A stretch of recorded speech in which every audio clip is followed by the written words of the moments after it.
here I am trying to catch up on many of my blog/vlogs, and I figured I'd add some fancy background. Well, it's still Ash Wednesday. I've got the microphone up and running. Hopefully it's not picking up too much of this.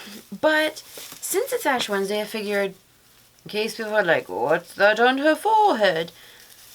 You know, I've got a long list of topics I want to cover, and a lot of them I wrote just a couple notes, and at the time it made perfect sense, and I've since forgotten what I meant to say, or what it was referencing. So, one topic I wanted to cover, I wasn't sure if I wanted to do this just in writing. This one's like that borderline kind of personal where I'm like, do I really want to say it myself? Do I want to share this? But since this is under the church umbrella, I figure the people who don't want to hear about church won't listen to this one anyway. So I feel like it has relevance. But the point is, one of the best things about going to church is, you know, I feel safe, you get to feel the spirit, it feels good, it feels nurturing, so many good things. You know, once I can actually get myself there, because it's in the morning and I don't love mornings. So, let me just fix this. I'm saying I must not be in my speaking mode. Yeah, I guess this is one of those vulnerability moments I believe in. So, you know, I know that when I go there, I'm going to feel great, it's going to be wonderful, all will be well, people will be nice to me, all this. But lately, there have been multiple reasons, occurrences, whatever, situations, circumstances that leave me knowing that when I head to church, I will be uncomfortable. I will be out of my comfort zone. I will encounter things that leave me not feeling joyous to be there. I mean, that too, still joyous, but like, there will be discomfort. I know that going in. And sometimes I just don't know why God does certain things, or what his logic is, or what his reasoning. And I just know that sometimes I'll figure out in the future, and I usually do.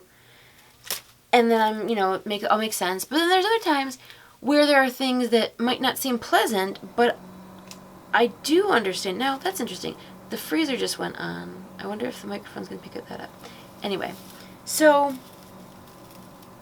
I know I'm going to be uncomfortable. I feel like I need to redo this video after. It's just too casual. Anyway, there will be things, so yes, I know I'll be uncomfortable. I'm uncomfortable making this, okay? Clearly, because I'm stumbling over myself, etc.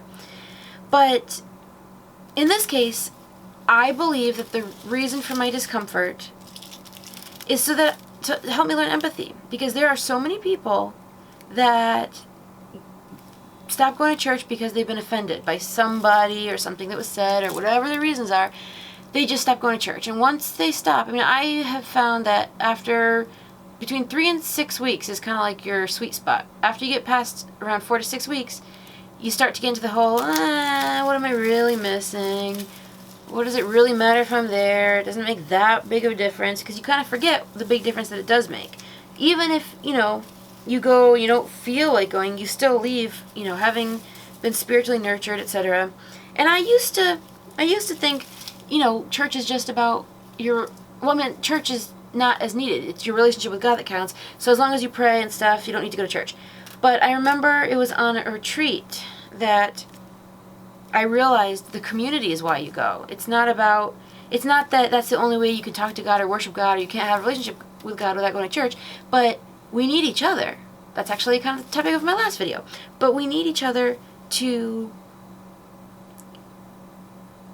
progress more effectively. And having the community of those who have similar beliefs and are striving for the same spiritual goals helps keep us together. I love the story of, I think it's called the Fiery Sermon. Maybe I'll post it if I write this up. But basically the pastor comes over, to somebody who hasn't been at church for a long time. He doesn't say anything about his lack of church attendance, but, he just chit-chat. He takes a coal from the fireplace and, a pile of embers. He takes one coal, puts it over to the side, and then he just sits. I don't remember if they chit-chat or they just sit in silence.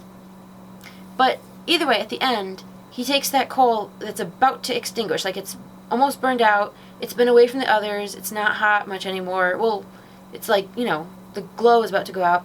Then he puts it back with the pile, and it comes up to life. And then I think the homeowner says something like, you know, they shake hands when he's leaving. I think maybe they hadn't really talked, because that's why it's funny that he's like, oh, thank you for your fiery sermon. I'll see you next week, or something like that. There's different versions, just like the two twins talking in the womb. I love that story too. But the point is, we are lit up more together. Just like in my last video about how we produce more goodness, and more comes of the efforts we put in together than what we can do alone. I'm always with the gardening, but it's kind of like if one person plants tomatoes, and one person plants lettuce, and one person plants papaya, and one person, you know, plants cucumber. By itself, they're just one vegetable, but you bring them together and you got a delicious salad. Now my camera's blinking at me. What's going on? Has it stopped recording? I don't know. Anyway, this is like the least put together